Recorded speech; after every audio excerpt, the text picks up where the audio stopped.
Saturday, August 16th, Canned Heat, Creedence Clearwater Revival, Grateful Dead, Janis Joplin, Jefferson Airplane, and A concert was coming, the radio said, a big one.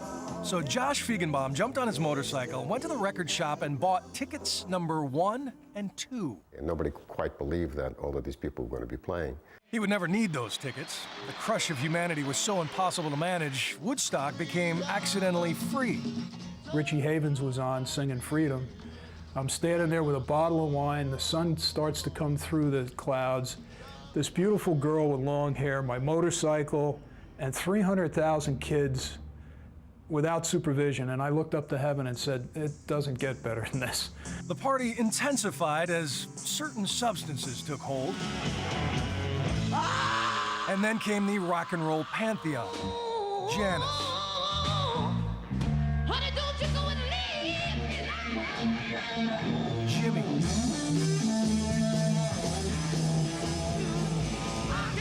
The Who. Check out the fan bumming a cigarette from Bob Height of Canned Heat mid-song. You can for young people who can't relate to that era. How do you describe what was happening? Kids, we were smoking pot is what we would do. Let me get down there with the mic. And then came the rain. Normally nothing kills a buzz like liquefied cow manure, but here it just made everyone equal. If you're the only one that's wet and muddy, you stand out, you know? So really, it was kind of a blessing, you know, from heaven, you know? Sure, some paranoid types blame the weather on the cops. Smoke coming out of them, seeding the clouds, and I want to know, why that stuff is going down. But mostly it was pure human kindness that emerged from the muck, the sort America hadn't seen in quite a while. I saw a highway patrolman pick up a hippie girl who'd cut her foot on the glass in some mud, carry her to the car, and 9 hippies pushed the police car out of the mud. So it was kind of there was some kind of vibe. That vibe was lost on the Wall Street Journal. Their sneering op-ed 40 years ago read, "It would be a curious America if the unwashed, more or less permanently stoned, were running very many things." All right. 1, 2, 3. What are we fighting for? What do you think ultimately is the legacy of Woodstock? Well, I think the legacy of Woodstock is peace and love, really. You know, we're stuck on this planet together. We have limited resources. We've got to make peace with each other and get a peace and love vibe going. That's going to stay the same forever. At Woodstock, promoters lost millions on the show, but made it up with the album and documentary.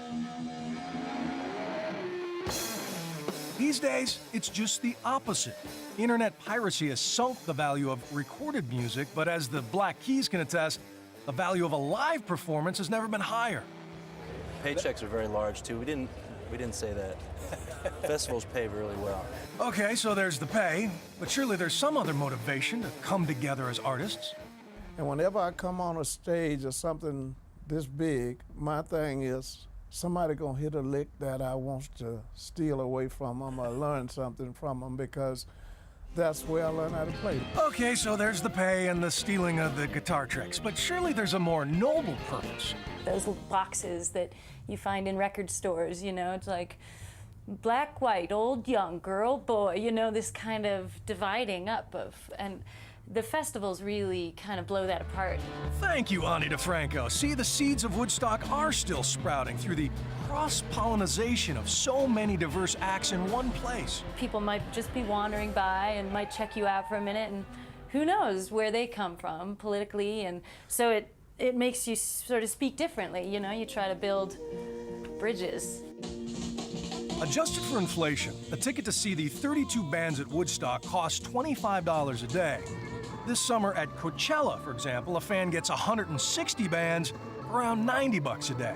But they also get something the young boomers had none of: organization.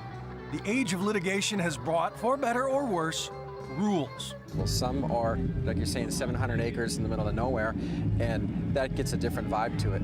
You know, a little more freedom, a little longer sets, and no restrictions on the curfews. And then the ones that are closer in town, and if they're in parks, definitely come with a hand set of rules. And the whole eating rice in the mud thing is so 1969. Although it did get a little swampy at all points west this year, today's festivals feature manicured grounds and ATM machines, boutiques, and microbrews. And there are still plenty of outlets for the socially conscious. The heart of our project is to take food to Native American reservations. But despite the million-dollar video screens, the festival is successful for a very primal reason: love of music. You see it in the way the guys from Widespread Panic rehearse backstage.